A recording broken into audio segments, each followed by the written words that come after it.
This is a special edition of Late Night Health. I'm Mark Allen. We're going to go to Atlanta and we're going to visit with our friend Dr. Ben Stong. He is a premier plastic surgeon. He has clients coming in from all over the world. And we're going to be talking about lips today. Dr. Stong, welcome back to Late Night Health. Thanks for having me, Mark. You have created a new procedure for a lip lift, and we're going to talk about that. But let's talk about why lips are important. You were telling me that they're sensual. Why don't you explain more now that we're recording? Yeah, well, whenever somebody else's perception of beauty, their brain, how they perceive beauty on a base level, when you first see a face, the eyes and the lips are the two sensual features of the face that Mhm. the human brain typically gravitates to and assesses for attractiveness. And so a more sensual looking lip is going to lead to somebody considering you more attractive. And which is why women want new lips, if you will. Yeah, more voluptuous lips, fuller lips, at least the appearance of more of a lip instead of, a very thin red lip. And there's different ways to achieve it and different reasons to do these procedures for these people or these women. Filler is a great option, but in somebody with an aged lip or just a long lip their whole life, it can start to cover their teeth and their smile, look a little fake even sometimes. And a lip lift can be a much better option for them. And it doesn't have to be done every 6 to 8 months. It can be done once and then pretty much never again, most likely.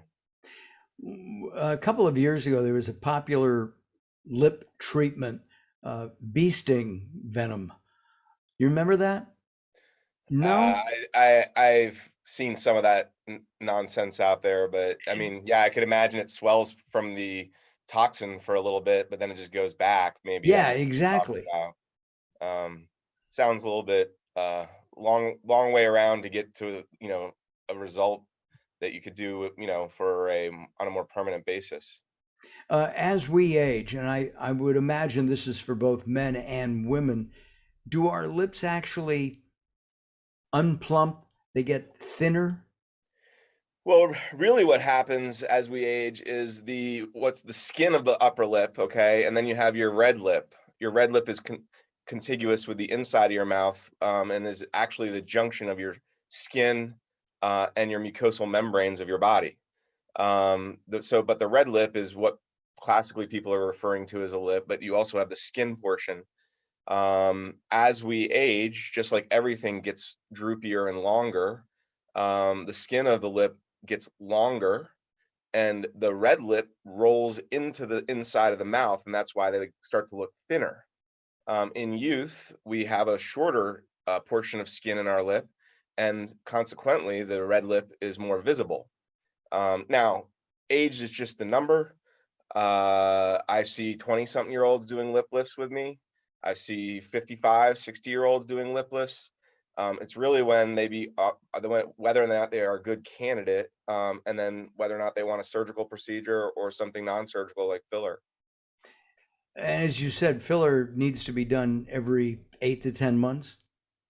About every 6, roughly. Right. Um, I see a lot of women who apparently have had either filler, a lip lift, and their lips are there.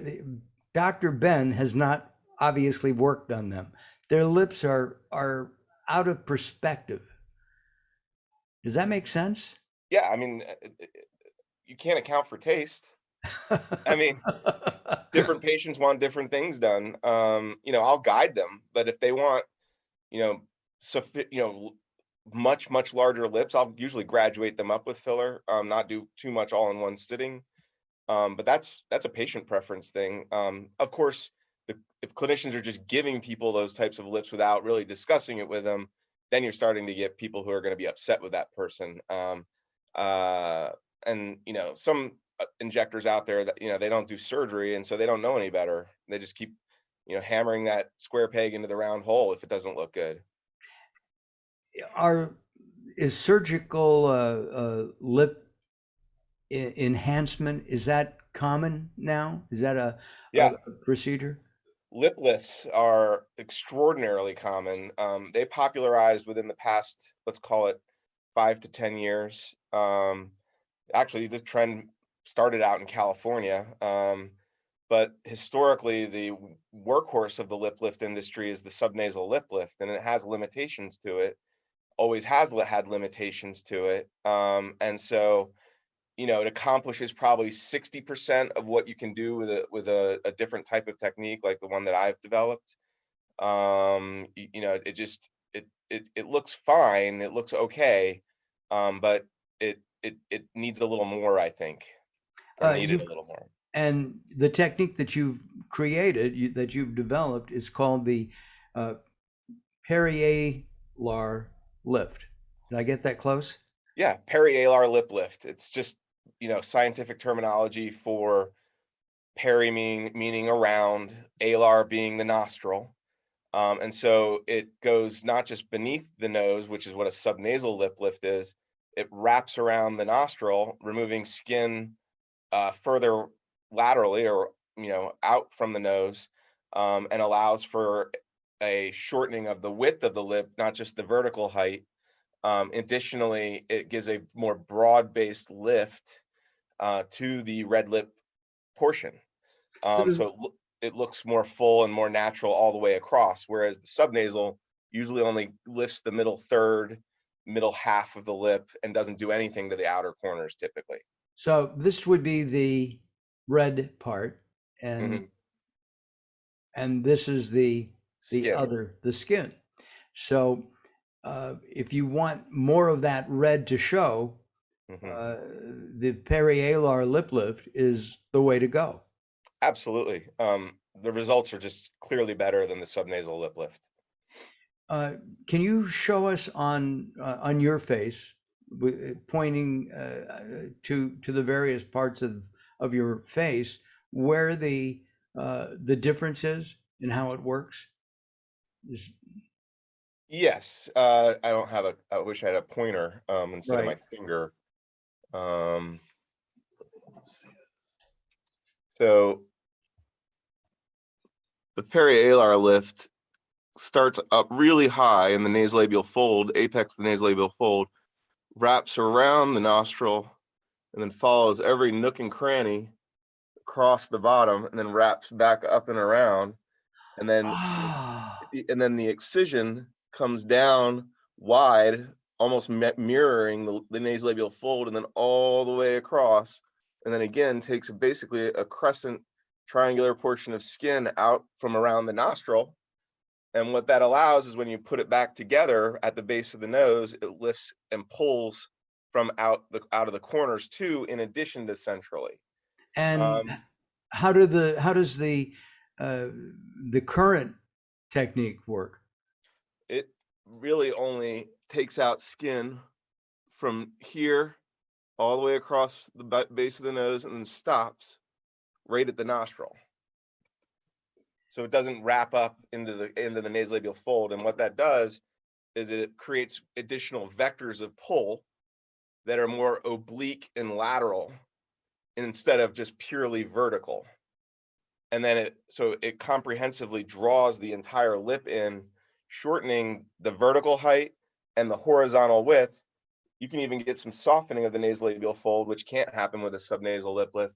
And it also lifts all the red lip all the way out to the corner, as opposed to just centrally in the middle third half of the So lip, you which is so you're kind of getting a little bonus in this area where absolutely. as it pulls in, because as And when you widen, when you decrease the width and the vertical height, it looks more natural. I thought people really look like bunny rabbits after after I would see subnasal lip lift results, because it only lifts the very central portion and then doesn't really do much laterally. And it looked odd. It just didn't look. I mean, it can look okay. It can look good. I'm not saying it doesn't look fine, but I just think that there's a better way to do it. I thought that there was a better way to do it. And you came up with one that works, Absolutely. right? This should change the gold standard in how lip lifts are performed. The need for this, the Want. desire, right? Mhm. As you said, to be more attractive. Uh, Mhm. Yeah. are women more apt to do this procedure than men at this Yeah, I point? mean, I do it all on women. I mean, I can't think of a male off the top of my head, but I could see a male wanting it done, I guess. But no, it's primarily lip augmentation, lip changing of the lips is primarily a female procedure. I do occasionally a male filler patient, at least in Georgia, in Atlanta. Right. Maybe different in Beverly Hills. I don't know. But 99.9% of lip patients are women. Uh, but are more men coming in for neck, Yeah, necks, eyes, eyes, yeah, right, noses. noses? Uh, I do hair restoration too, so I mean that's 99% male. right. And I think that the word you use is the most important. Natural. Hmm. I know somebody who had a facelift years ago, Hmm. and I'm trying to be kind here. She looks like the Joker. Okay. I mean, it was a mistake. I don't know if she ever Well, complained about it, but it's awful. that's about going to the wrong doctor, the wrong surgeon. Not doing your homework well enough. When aging face work is done the right way, it looks just really good and really natural. It's about the direction that you pull in the facelift, and the surgeon's know-how and techniques that really distinguish it. And I do an extended deep plane facelift, and I often am combining these with lip lifts. It's very common for people to sign up for both. And it just rejuvenates the whole lower two-thirds of your face naturally and just looks fantastic. And of course, we all want to look young. The psychological aspect of both the lip lift and plastic surgery in general. Uh, if somebody has not felt that they look as good as they could, and all of a sudden they, after the procedure, they look great. It's got to be a big boost to their self confidence. Oh yeah, I mean that's what my whole job is, giving people confidence. That's it. I mean, that's You want a to boil it down, that's yeah, basically, yeah, I right. mean, and you could see it. I mean, you could see it. You can even see their eyes are more engaged in their after photos. They just look like they came out of a $1 million, clothing store or whatever. Their shoulders are up higher, their back, their posture's better. They just look like they're enjoying their life more sometimes, and it is really rewarding. I think that as we age, we all want to feel good. Do you think that after plastic surgery, after looking good, that they mentally feel better as well? Yeah, I mean, I'm not saying you're curing depression with plastic surgery. That's not my intention here. Yeah, I mean, and people are doing it for different reasons. There's people who are going back out in the singles market. There's people who are on the singles market and just want to do some of these procedures. Age is just a number. It really doesn't have any bearing to me anymore. I do facelifts on people in their 30s. I do lip lifts on people in their late teens and 20s. It's really when they come to me and talk to me and say, "Hey, I want to change this about myself," and I agree with them, and we can do it, and then we move forward. It's that simple. Um, but people are living longer. They want to look as good as they can feel on the inside. Some people are doing it to remain more relevant in their occupation, and then the dating world.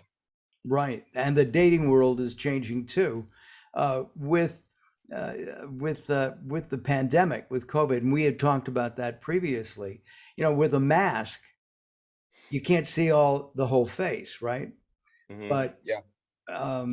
but if a person smiles, The smile gets into the eyes, and you can see that. Yeah, absolutely. A smile is a signal. It's saying, "Hey, I'm friendly," or "I'm interested," or whatever it may say. There's different ways of smiling. As you know me for the last year and a half or so that we've been doing these videos, you know that I'm a baby and afraid of pain. So I've got to ask, um, what about recovery and pain with the lip lift? Um, the perialar lip lift, yeah, it does have a significant recovery. There's no doubt about that. Um, there's pretty intense swelling, because not just the type of excision that I'm doing, I'm also lifting the skin off the muscle to release everything and allow for a bigger lift. So it is a fairly aggressive dissection. Um, I tell clients most patients aren't really starting to become happy from a lip lift until about 2 to 3 months. Their lips are inflexible, they can't smile the same. And then I see all this garbage online and of other people that say they do lip lifts, at least saying quick recovery. And it's like, then you must not be doing very much in the surgery if it's that quick of a recovery. And honestly, with all the lip lifts that I do with my facelifts, patients complain about the recovery from the lip lift more than the facelift, actually. Oh, that's But interesting. uniformly, they are all super happy with the outcome. That's that's the bottom line, if you will. Mhm. You Yeah. know, to have a happy patient. Let's talk a little bit about your training, because you have extensive training. You've mentored with, I guess, a, a doctor with international clientele, patients, Mhm. and uh, give us a little bit of a history of your background. Yeah, did my residency after medical school in ENT, head neck surgery, where all we do is spend 5 years in doing surgical procedures and studying anatomy of the head and neck. And then I ultimately ended up going to New York to train with Dr. Andrew Giacono. And he's probably largely considered the number one facelift guy in the world at this point. I do the same facelift essentially. Um, and I mean, I was fortunate to train with him. I have nothing but great things to say about Andrew. And sometimes in life, you need a little bit of luck too. And I got lucky in that regard. And I'm thankful. And so I was the first fellow to train with him. And there's only one fellow a year, so there's only about 11 of us in the country now. And we do things the right way typically. Um, and we do things that are going to get excellent outcomes. So yeah, I mean, and then I came down to Atlanta because that's where I spent a lot of time in college and training, and decided it was a big enough city for me to open a practice in. Got it. Where'd you go to? Did you go to school in at Emory? I went to Emory for undergrad, and then I went to Birmingham UAB for medical school. Then I went back to Emory for ENT, ear, nose, and throat, otolaryngology, and then after that I went up to New York. So all told, 14 years of school training. Wow, that's a lot. It is a Um, lot. it is a lot. Okay, I'm not gonna lie, it's a lot. you have kids. We can see their drawings behind your shoulder. Would you want them to become docs? Probably not. No. Um, I mean, if one of them wanted to take over my practice, a ready-made practice for them to just assume, um, by all means, like, go for it if you really wanted to do it. But I would never convince them it was the way to go. Right, but don't let them become actors either. Yeah, no acting, right? Yeah, Yeah, that's a that's tough hard too. business. Tough business. Listen, if you want information on the Perialar lip lift, we've got information on how to contact Dr. Stong's practice underneath us. It's been there all throughout our conversation. And I'm assuming that if they go to your website, they can see befores and afters. Absolutely, we have a whole photo gallery of lip lifts that they can look at and compare. And I have a whole page dedicated to the new technique, a separate perialar lip lift page from just the regular lip lift page with medical illustrations of actually how it's performed. So people can be fully educated before they make a decision. That's what I like. I mean, I prefer my patients to be very educated about what they're going to do. Well, I look forward to our next conversation. We'll compare notes about food, theater, and traveling because we've both been doing a lot of that lately. Listen, I thank you very much for joining us here in Late Night Health. Thanks for having me. My pleasure. I'm Mark Allen. This is Late Night Health.